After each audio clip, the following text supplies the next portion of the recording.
2025ல நீங்க எதிர்பார்த்த மாதிரி உங்களுடைய இன்வெஸ்ட்மெண்ட்ஸ் பர்ஃபார்ம் பண்ணாதனால 2026ல நீங்க என்ன வித்தியாசமா பண்ணலாம்? இல்ல இந்த வருஷம் நீங்க ஈக்விட்டியில ஃபோக்கஸ் பண்ணணுமா அல்லது கோல்டு, சில்வர் மாதிரி ப்ரெஷியஸ் மெட்டல்ஸ்ல ஃபோக்கஸ் பண்ணணுமா? மியூச்சுவல் ஃபண்ட்ல இன்வெஸ்ட் பண்ணும்போது நீங்க டைரக்ட் ஆப்ஷன்ல பண்றதுக்கும் ரெகுலர் ஆப்ஷன்ல பண்றதுக்கும் உங்களுக்கு என்ன வித்தியாசம்? என்னென்ன சிஸ்டம்ல என்னென்ன பெனிஃபிட்ஸ் இருக்கு? இடிஎஃப்ல இன்வெஸ்ட் பண்ணலாமா அல்லது இண்டெக்ஸ் ஃபண்ட்ல இன்வெஸ்ட் பண்ணலாமா? எது பெட்டர்? இது மாதிரி உங்களுக்கு நிறைய கேள்விகள் இருக்கும். இந்த கேள்விகளை நீங்க நேரடியாக எங்கிட்ட கேட்கலாம். மைல்ஸ்டோன்ஸ் டு வெல்த்தினுடைய ஏஎம்ஏ என்று சொல்லக்கூடிய ஆஸ்க் மைல்ஸ்டோன்ஸ் டு வெல்த் எனிதிங்ன்ற ஹெல்ப்லைன் மூலமாக. அந்த ஹெல்ப்லைனுக்கான ஃபார்ம் இந்த வீடியோவில் டிஸ்கிரிப்ஷனில் இருக்கு. நீங்கள் அந்த ஃபார்மை ஃபில்அப் பண்ணீங்கன்னா நேரடியாக என்கிட்ட உங்களுடைய கேள்விகளை தாராளமாக கேட்கலாம். உங்கள் பர்சனல் ஃபைனான்ஸை அடுத்த லெவலுக்கு நிச்சயமாக கொண்டு போகலாம். இலக்கு 1 கோடி உங்கள் லைஃப்குள்ளேயும் வரலாம். வாருங்கள். வெரிஃபைடு ஸ்கிரீன்ஷாட் ஏன் ஒரு ஏமாற்று வேலை? ஃபர்ஸ்ட் ஒரு விஷயத்தை நம்ம புரிஞ்சுக்கணும். பங்கு வணிகம் என்பது எல்லாராலும் செய்யக்கூடிய ஒரு விஷயமே இல்லை. ட்ரேடிங் அப்படிங்கிற ஒரு விஷயமே ஒரு குறிப்பிட்ட மைண்ட் செட் உள்ளவங்களுக்கு தான் ஒத்து வரும். ஆனால் இன்னைக்கு நம்ம சமூகத்தில் என்ன தேடல் இருக்குன்னு பார்த்தீங்கன்னா, எல்லாரும் ட்ரேடர் ஆக முடியும் அப்படின்ற ஒரு நம்பிக்கையின் அடிப்படையில் எல்லாருமே அந்த முயற்சியில் இறங்கியிருக்காங்க. இப்படி எல்லாரும் ட்ரேடர் ஆகிறதுக்கு முயற்சிக்கிறதுல என்ன தப்பு இருக்குது சார் அப்படின்னு நீங்கள் கேட்கலாம். ஒரு தப்பும் இல்லை. எல்லாருக்கும் அந்த உரிமை இருக்குது. பட் எந்த அடிப்படையில் நம்ம அதை செய்யணும்னு ஒரு பேசிஸ் இருக்கணும். இப்போ நான் ட்ரேடர் ஆகணும்னா எனக்கு ட்ரேடிங்க்கான ஒரு ஆப்டிடியூட் இருக்கணும். நான் வேறு விதமான ஒரு நபராக இருந்தால், ட்ரேடிங் எனக்கு சூட்டபிள் இல்லை அப்படின்ற பட்சத்தில் நான் ட்ரேடிங் பக்கம் போகாமல் இருக்கிறது நல்லது.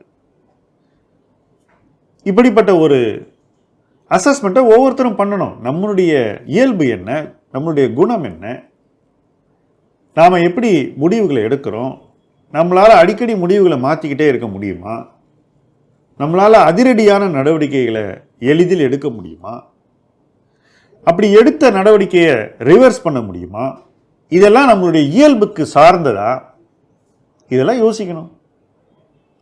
இது எதையுமே பார்க்காத பக்கத்து வீட்டுக்காரன் 10,000 ரூபா சம்பாதிச்சிட்டான், நானும் 10,000 ரூபா சம்பாதிக்கிறேன், பக்கத்து வீட்டுக்காரன் 1 லட்ச ரூபா சம்பாதிச்சிட்டான், என்னாலையும் 1 லட்சம் சம்பாதிக்க முடியும், அவன் ஸ்டாக் மார்க்கெட்டில் ட்ரேட் பண்ணி காசு பண்ணிட்டு ஐஃபோன் வாங்கிட்டான், நானும் ஐஃபோன் வாங்குறேன் ட்ரேடிங் பண்ணி, இன்னொருத்தன் கார் வாங்கிட்டான், நானும் கார் வாங்குறேன். இந்த மாதிரியான ஒரு எண்ண ஓட்டம் நிறைய பேரை ட்ரேடிங்க்கு கொண்டு வந்திருக்கு. இதில் இன்னொரு விஷயம், அப்படி ஜெயிச்சவன் கூட ஏதோ ஒரு கஷ்டப்பட்டு ஜெயிச்சான் அப்படின்னு யாரும் நினைக்கலைங்க. எல்லாரும் என்ன நினைக்கிறாங்கன்னா, அவன் ரொம்ப ஈஸியாக சம்பாதிச்சிட்டான், லக் அடிச்சிருச்சு, நானும் ஈஸியாக சம்பாதிச்சு காட்டுறேன். இதுதான் அந்த எண்ண ஓட்டம்.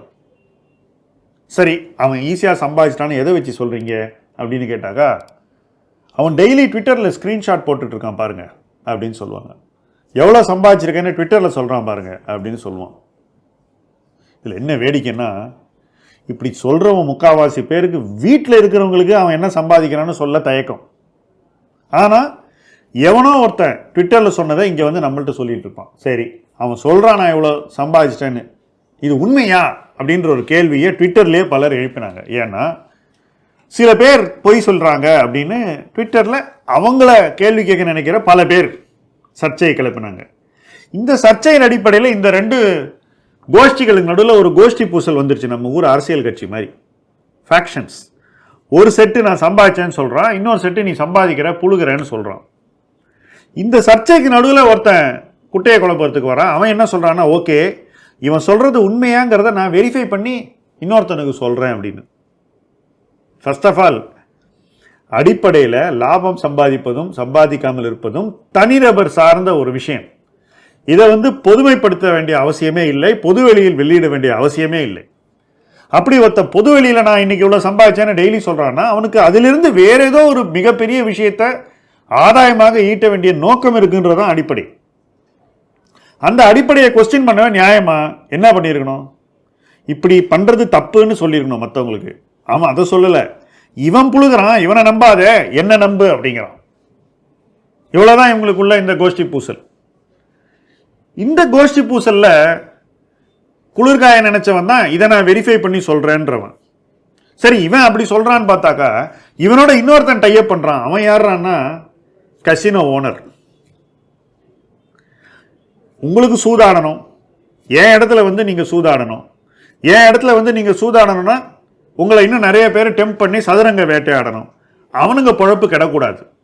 ஸோ அவனுங்க ஈஸியா சம்பாதிக்கிறேன்னு சொல்றத இன்னொரு கைப்புள்ளையை வச்சு நான் வெரிஃபை பண்ணி உங்களுக்கு சொல்றேன், இவன் நல்லவன், இவன் ரொம்ப நல்லவன் அப்படின்னு அவனை கசினோ ஓனர் கை காட்டுறான். இப்படி ஒரு லாஜிக் இல்லாத, பிஹேவியரலி காமன் சென்ஸுக்கு கட்டுப்படாத விஷயங்கள் தான் நம்ம சொசைட்டியில் மில்லியன்ஸ் ஆஃப் பீப்புள்னால கொண்டாடப்படுகிறது. உறுதியாக சொல்கிறேங்க, ட்ரேடிங்கில் என்னுடைய ரொம்ப க்ளோஸ் ஃப்ரெண்டாக இருப்பான். நானும் அவனும் ஒரே பொசிஷன் எடுத்திருப்போம். எங்கள் 2 பேரில் ஒருத்தனால பணம் சம்பாதிக்க முடியும், இன்னொருத்தனால முடியாது. அதே ஸ்டாக்கை அதே விலையில் அதே குவான்டிட்டி வாங்கியிருப்போம். ஆனால் 2 பேராலையும் ஒரே ரிசல்ட்டை ஈட்ட முடியாது. நீங்கள் ஸ்க்ரீன்ஷாட்டை வெரிஃபை பண்ணாலும் பண்ணலனாலும் இதுதான் வாழ்க்கை. அப்போ ஒருத்தர் வந்து நான் உனக்கு சரியான டேட்டாவை காமிக்கிறேன், அதை வச்சு நீ சரியான ஆளை பார்த்து காப்பி அடின்னு சொல்றது எவ்வளவு பெரிய ஒரு அயோக்கியத்தனம்னு யோசிச்சு பாருங்க. இன்ஃபேக்ட் ரெகுலேட்டர் என்ன சொல்றாங்க, ஒருத்தர் ஒரு பரிந்துரையை செய்யும் போதே அதுல அவங்களுக்கு என்ன ஆதாயம் இருக்குன்னு வெளியே சொல்லணும்னு சொல்றாங்களா இல்லையா? அதே போல பாஸ் பர்ஃபார்மன்ஸை வச்சு எந்த விதமான முதலீட்டு முடிவுகளையும் எடுக்கக்கூடாதுன்னு மியூச்சுவல் ஃபண்டை சொல்ல வைக்கிறாங்க, எல்லாரையும் சொல்ல வைக்கிறாங்க. இல்லை, ப்ரொஃபஷனல் மேனேஜர்ஸ் அவங்க வச்சிருக்கிற ஸ்டாக்கை பற்றி பொது வெளியில் வந்து பேசக்கூடாதுன்னு ஒரு மரபு இருக்கா இல்லையா? அது சட்டம் தான், ஆனால் சட்டமாக யாரும் சொல்லலை, அதனால மரபுன்னு சொல்கிறோம். இப்போ அதனால தானே எங்களை மாதிரி ஆட்கள் நாங்கள் என்ன ஸ்டாக் வாங்குறோம் விற்கிறோன்னு கூட சொல்லக்கூடாது. இது ஒரு பக்கம் ரெகுலேட்டர்னால நம்ம சொசைட்டியில் அறிவுறுத்தப்படுகின்ற ஒரு விஷயம். இன்னொரு பக்கம் இதே பங்குச்சந்தையில் இது போன்ற விஷயங்கள் நடக்குதுன்னா அது எவ்வளோ பெரிய முரண்பாடு. அப்படி நடக்கக்கூடிய விஷயங்களை கோடிக்கணக்கான பேர் உண்மைன்னு நம்பி அதனால் அவங்க ஆதாயம் காண முடியும்னு நினைக்கிறாங்கன்னா அது அவங்களை எங்கே கொண்டு போய் விடும்? ஆனால் இதை கேட்கறதுக்கு இன்றைக்கி யாருமே கிடையாது. ஏன்னாக்கா அதுதான் பவர். இதெல்லாம் ஸ்டார்ட் அப், இவங்கெல்லாம் யூனிகான் ஆகணும்னு நினைக்கிறாங்க. அந்த மதிப்பு கூட கூட அவங்களுக்கு நிறைய ஷேர் கேபிட்டலுக்கு பணம் கிடைக்குது, இன்வெஸ்டர்ஸ் சேர்ந்து அந்த பணத்தை வச்சு அவங்க எல்லார் வாயே அடைச்சிடுறாங்க. ஸோ எவனுமே இதில் இருக்கக்கூடிய பேசிக் அயோக்கியத்தனத்தை வெளியே சொல்ல தயங்குறாங்க. அடிப்படையில் சொல்கிறேங்க, ட்ரேடிங் என்பது தனிநபர் சம்பந்தப்பட்டது, ஒரு தனிநபருக்கு இருக்கக்கூடிய ஸ்கில் சம்பந்தப்பட்டது. இன்னொருத்தர் நல்லா சீட் ஆடுறாருன்னா அவரை பார்த்து சீட் ஆடி நீங்கள் சம்பாதிக்க முடியுமா? சத்தியமாக முடியாது. ஏன்னா அதில் ஒரு ஸ்கில் இருக்குது. அது மாதிரி தான் ட்ரேடிங்லேயும் ஒரு ஸ்கில் இருக்குது. அவர் சம்பாதிச்சது ஒரு ஸ்க்ரீன்ஷாட் மூலமாக உங்களுக்கு எடுத்து கொடுக்குறாரு, உண்மையை உங்களுக்கு வெளிப்படுத்துறாரு அப்படிங்கிறது எந்த வகையில் உங்களை ஜெயிக்க வைக்கும்னு யாராவது யோசிக்கிறீங்களா? எவ்வளவு அபத்தம்! இப்படிப்பட்ட அபத்தங்களை இந்த சமுதாயம் இந்த அளவுக்கு நம்புகிறது என்பதுதான் இன்னைக்கு இருக்கக்கூடிய மிகப்பெரிய அவலம். இந்த அவலம் அவ்வளோ சீக்கிரம் விலகிடுமானா நிச்சயமாக விலகாது. இந்த அவலத்தை இந்த வீடியோவை பார்க்கக்கூடிய நீங்களே ஏற்றுப்பீங்களான்னா அது என்னை பொறுத்த வரைக்கும் சந்தேகம்தான். இருந்தாலும் சொல்லி வைப்போம், ஒரு 2 பேர் திருந்தினா திருந்தட்டும் அப்படின்றதான் நம்முடைய நோக்கம் இந்த வீடியோவை சொல்கிறதில்ல. என்றைக்குமே சூதாட்டத்தில் கசினோ ஓனர் தான் ஜெயிப்பான். அவன் எத்தனை அல்லக்கையை வச்சு என்னத்தெல்லாம் வெரிஃபை பண்ணி உங்களுக்கு காமிச்சாலும் உங்கள் பணம் உங்கள் கையை விட்டு உறுதியாக வெளியேறும். Fool and his money can be easily parted in a stock market casino. அதை நீங்கள் தெளிவாக ஞாபகம் வச்சுக்கோங்க, மறந்துடாதீங்க.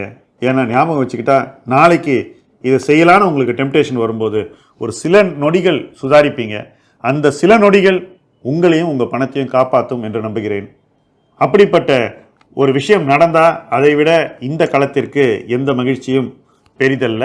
அந்த ஒரு எண்ணத்தோடு இணைந்து பயணிப்போம். முதலீட்டு களம் உங்கள் களம். நன்றி.